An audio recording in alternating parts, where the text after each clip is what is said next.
अरे सत्य बोल रहा हूं, आप बचपन में ध्यान करो, आपकी माँ ने क्यों घर से मंदिर भेजा था? जब तक चावल लेके जाओगे और घर मंदिर नहीं करके आओगे, तिलक नहीं लगा के आओगे, राजू भैया पक्का ऐसा ही किया था ना, तो वही परंपरा निभाई जा रही है ना। इसलिए मैंने कहा, मैंने पकड़ लिया आप लोग क्यों मंदिर आते हो। क्यों? घर में भोजन नहीं मिलेगा, पहले कहां जाना पड़ेगा मनोज? मंदिर जाना पड़ेगा। लेकिन आज तो विपरीतता है मां। पहले की मां समझदार थी, वह कहती थी बेटा जब तक मंदिर नहीं जाएगा तब तक भोजन नहीं मिलेगा। और आज की मां कहती है महाराज जी बच्चे को समय नहीं है, स्कूल जाना पड़ता है, इसलिए मंदिर नहीं जाता है। आप लोग समझदार माँ में से है कि ना समझ माँ से? क्योंकि भगवान तो कुछ करते ही नहीं, आपने यही सिखाया। इसलिए भगवान के पास, जिनेन भगवान के पास जाने से क्या फर्क पड़ता है? तो जिनेन भगवान के दर्शन करने से कुछ लाभ होता है या नहीं? आपको लाभ हुआ क्या? किसी को लाभ हुआ आज तक जिनेन भगवान के दर्शन करने से? मुझे तो बड़ा लाभ होता है। मेरे भगवान मुझे छप्पर फाड़ के देते हैं। आपको देते हैं? अरे यानी आपसे प्रसन्न हुए क्या भगवान? देखना, वो दो व्यक्तियों को मत भूल जाना।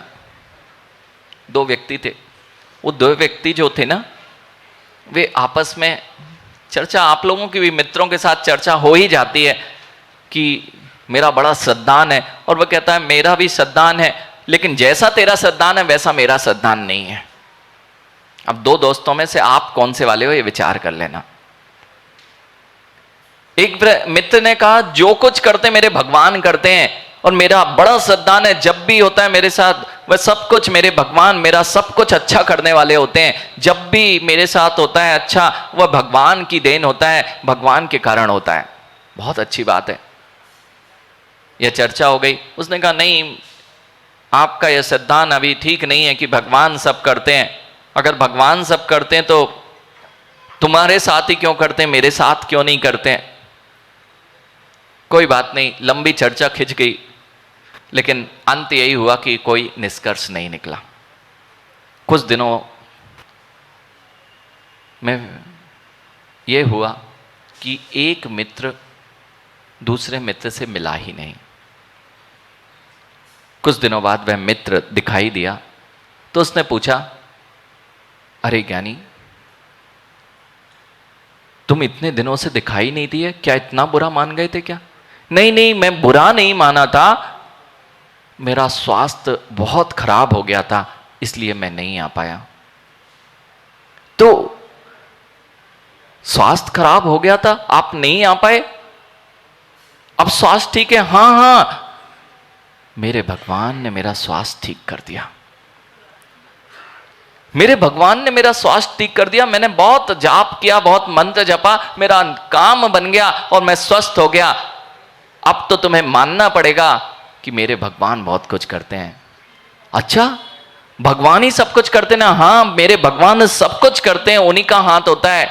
यानी वह मित्र पूछता है यदि भगवान को ही सही करना था तो भगवान से एक बार पूछ तो ले कि तबीयत खराब ही क्यों की थी?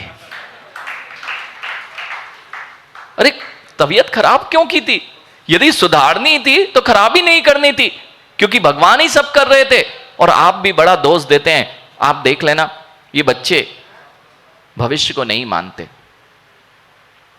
और अपने पुरुषार्थ अर्थात पुण्य और पाप को नहीं मानते। पुण्य और पाप का निर्धारण, पुण्य और पाप से भविष्य का निर्धारण होता है।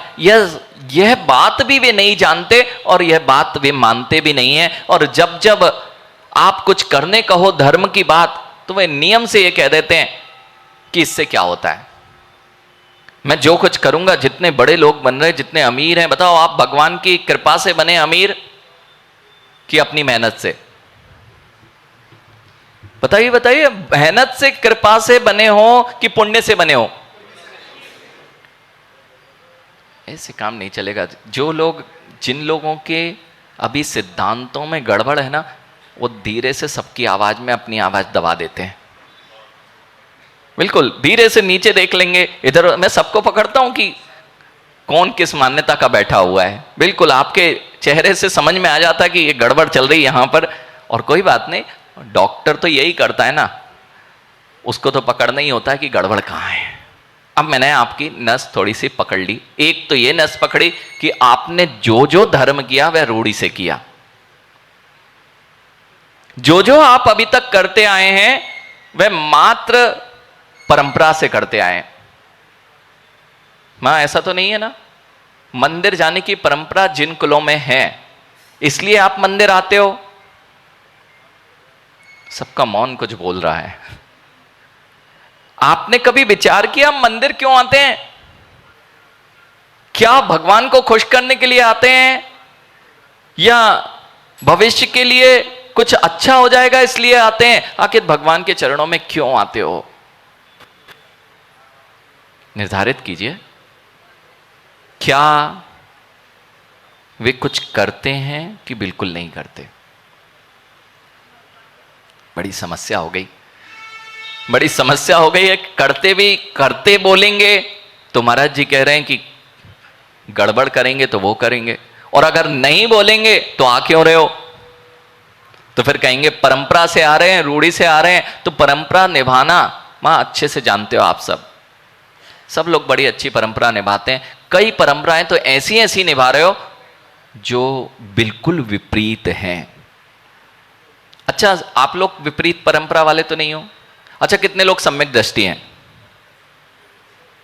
1 2 3 4 5 6। भैया सम्यक दृष्टि जानते हो?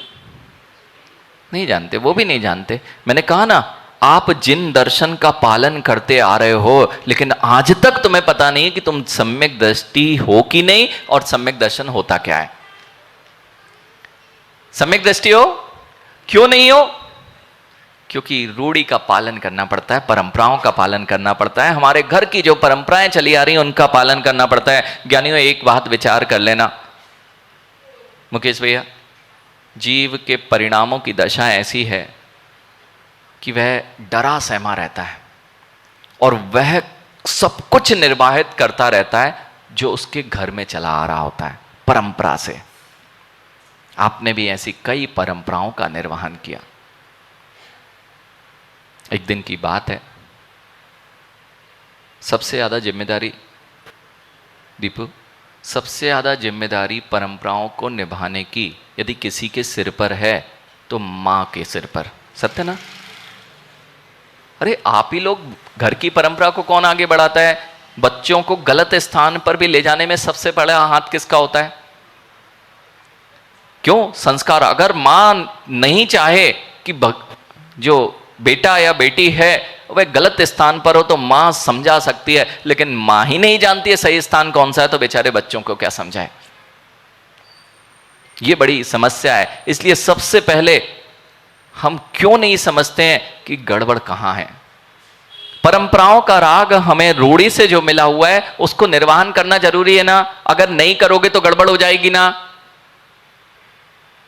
अरे आप लोग तो ऐसे मौन बैठे जैसे प्रवचन नहीं, पता नहीं कहां की कथा चल रही हो। बिल्कुल ऐसे शांत बैठे इतने सारे लोग, और किसी के चेहरे पे समझ में नहीं आ रहा हो क्या रहा है। सत्य बोल रहा हूं मां, अंदर से शांत नहीं है। प्रश्नों पे प्रश्न उठाए जा रहे हैं कि आखिर हो क्या रहा है। मां, एक आध दिन भगवान को खुश कर लो तो ये काम सब गड़बड़ ना हो। हमसे बड़े भगवान खुश हैं। हाँ, भगवान बड़े खुश चल रहे हैं मुझसे, प्रसन्न है मुझसे। आप लोग पे प्रसन्न नहीं हो रहे मतलब आपकी भक्ति अच्छी नहीं है। आपकी भक्ति बिल्कुल अच्छी नहीं है, इसलिए आपके काम बिगड़ रहे हैं, मेरे कार्य सारे काम बन रहे हैं। अब खुश करने का तरीका बताऊं? खुश करने का तरीका बताऊं? नहीं चाहिए, किसी को नहीं चाहिए। बताओ, खुश करने का तरीका चाहिए? नहीं चाहिए। वो भी, वो तो ऐसी बात है, वो तो ऐसी बात है कि बच्चे को बेचारा रो रहा हो, बच्चा रो रहा हो और उसको मां नहीं मारा हो, और धीरे से मां ही बोल देती है, ले बेटा ये पुचकार ले तो आंखों में आंसू होते हैं और माँ की गोद में होता है, जिसने मारा था उसकी गोद में होता है और फिर भी आंखों में आंसू होता है और चेहरे पर मुस्कान आ जाती है कि माँ ने संभाल लिया है। ऐसे ही हो रहा है। मैं पूछ रहा हूँ कि भैया चाहिए, तो कहते हैं हाँ चाहिए तो है माँ, लेकिन आंखों में आंसू भी है। और वो एक बार एक ऐड देखा था मैंने बहुत पहले, जलेबी का ऐड, नहीं जलेबी का नहीं, एक दारा का ऐड आता था, जलेबी वाला ऐड याद आया। उसमें एक बच्चा है वो माँ से लड़ लेता है और माँ पिता से, और मैं घर छोड़ के जा रहा हूं, मैं घर छोड़ के जाता हूं, मुझे अच्छा नहीं लगता। और धीरे से जाके वहां बोलते कि माँ ने तो घर पे जलेबी बनाई है, और धीरे से कहता है, फिर से वापस आ जाता है। वो कहता है, फिर पूछते हैं उससे, क्यों तुम तो घर छोड़ के जा रहे थे? कहता है जाना तो है, लेकिन कुछ साल बाद याद आया। ऐसे ही कुछ स्थिति तुम्हारी दिख रही है, कहां जाएं, इधर जाएं कि उधर जाएं, और यहीं पर बैठे हैं। तो जाना तो है बाहर भी, परंपराओं को निभाना तो है, लेकिन अभी तो आपके सामने बैठे ना, अभी तो आपके सामने बैठे ना, कैसे कह पाएंगे परंपराओं को निभाना है? मां परंपराओं को निभाने की एक परंपरा सी बन गई है जो अनंत काल से चली आ रही है, इसलिए हम जानते ही नहीं है मार्ग क्या है,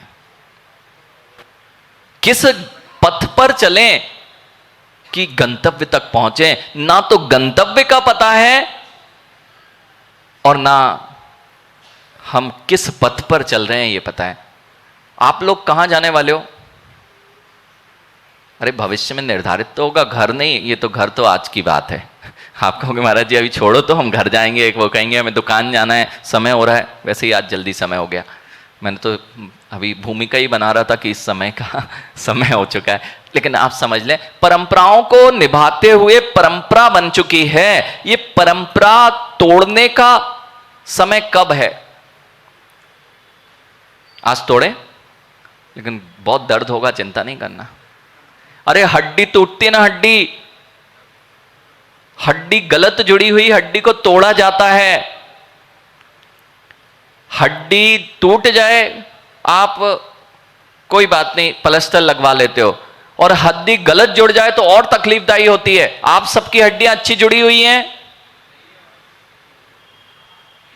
तो फिर तोड़ने के लिए तोड़वाने तैयार, अब पैसे देके तोड़वाने जाना पड़ता है। भाभी भैया जब हड्डी गलत जुड़ जाए ना, तो डॉक्टर के पास जाओगे तो वो पहले तोड़ेगा, बिना तोड़े काम नहीं चलेगा। तो आप सब हमारे पास आए तो हो, ले भी आए हो आगरा, तो हमारे पास हथौड़े हथियार अच्छे हैं बिल्कुल, क्योंकि टूटे बिना सही होगी नहीं, और तोड़ने में बड़ा कष्ट जरूर होगा। आप तैयार हो? तैयार हो अपनी हड्डी तोड़वाने? मतलब गलत तो जुड़ी है, पकड़ में तो आ गए कि अभी तक बोल रहे थे महाराज जी हमें बड़ा देवादिदेव पर विश्वास है, और यह विश्वास है कि देवादिदेव कुछ नहीं करते, लेकिन जो कुछ करते हैं वह हम परंपरा से उसका निर्वहन करते आ रहे हैं। वो माँ जब एक नई बहू आती है ना, तो नई बहू के अंदर बहुत, उसको नई जरूर बोला जाता है, लेकिन समझदार बहू जो होती है वह बहुत कुछ ध्यान रखती है। पहले दिन घर में प्रवेश हो रहा था, और घर में जो जो कुछ होता है उसकी सासू माँ जो कर रही थी, बड़ी घूंघट के अंदर से वह सब कुछ देख रही थी। घूंघट के अंदर से वह सब कुछ देख रही थी कि क्या क्या हो रहा है। और जैसे ही नगर में, अर्थात नगर में क्या, उसके घर में प्रवेश हुआ, उस दिन घर में वैसे ही शादी का माहौल था, बहुत सारे व्यंजन, दूध, पकवान सब रखे हुए थे, और उनके घर में थी एक बिल्ली। और वह बिल्ली क्या करती थी? बिल्ली का काम ही क्या है?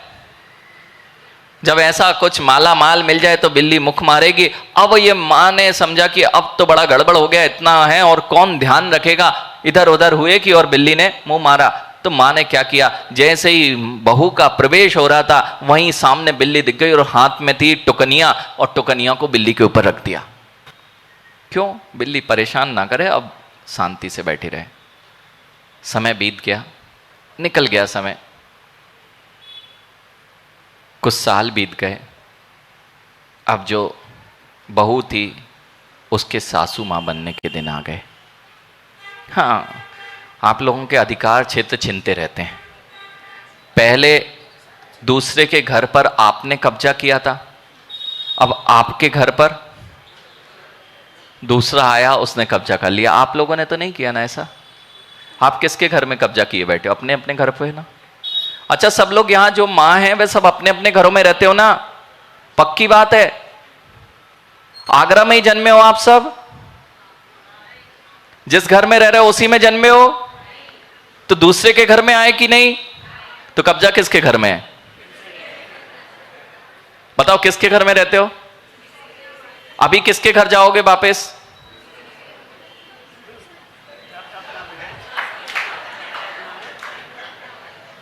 दूसरे के घर पे कब्जा करना अच्छी बात है क्या? बताओ, किसके घर पे कब्जा किए बैठे हो? आप लोग हंस रहे, ये लोग हंस रहे हैं। भैया समझ लो, इनने आपके घरों पे क्या किया और आप हंस रहे हो। और अच्छे से बिल्कुल आपने पूरा घर खोल के रख दिया। पराया व्यक्ति आए, ये रो रहे थे, सत्यन भैया याद आए वो दिन, और आप आंसू में बह गए थे। देखना अखिलेश, यानी हंस ले, मुझे पता है यहीं हंसा जा सकता है, दुनिया का सबसे अच्छा स्थान यही है, बाकी तो फिर। और जय चंदीप जी, सत्य बताऊं, कई चेहरे यहां भी मुस्कुरा नहीं पाते। मैं सोचता हूँगा इनका जीवन अब कहीं भी ऐसा नहीं है कि जहां मुस्कुरा पाए। जो जिनेन भगवान के चरणों में, देव शास्त्र गुरु के चरणों में मुस्कुरा ना पाए, उसको और जगत में कौन सा स्थान मिलेगा जब वह मुस्कुरा पाएगा। इसलिए थोड़ी देर तो मुस्कुरा लिया करो। लेकिन ज्ञानी माँ, वो जो बहू थी उसके हाथ में सासू बनने के दिन आ गए। अब उसकी बहू का प्रवेश होना था और अपने पति देव सासू के बेटे से बोली कि एक बिल्ली लेके आना है। अरे बेटे की शादी में बिल्ली का क्या काम? बेटे की शादी में, अरे तुम कुछ नहीं जानते हो, तुम्हें तो बाहर की पड़ी रहती है। आज तक तुमने कभी घर में रहा है क्या? माँ ने कौन सी परंपराएं कैसी की हैं, क्या क्या करना पड़ता है, क्या पूजने जाना पड़ता है, कहाँ की रूढ़ी होना पड़ती है, कौन सी परंपराएं वो निभाना, तुम कुछ नहीं जानते। बस जाओ और बिल्ली लेके आ जाओ। अब बेचारा बिल्ली बना हुआ पहुंच गया बिल्ली लेने। अरे आप लोग तो नहीं हो ना? देखो, अपनी स्थिति भी देखते जाया करो, किसी और की कहानी नहीं सुना रहा हूं। हाँ, सब आपकी ही कहानियां हैं।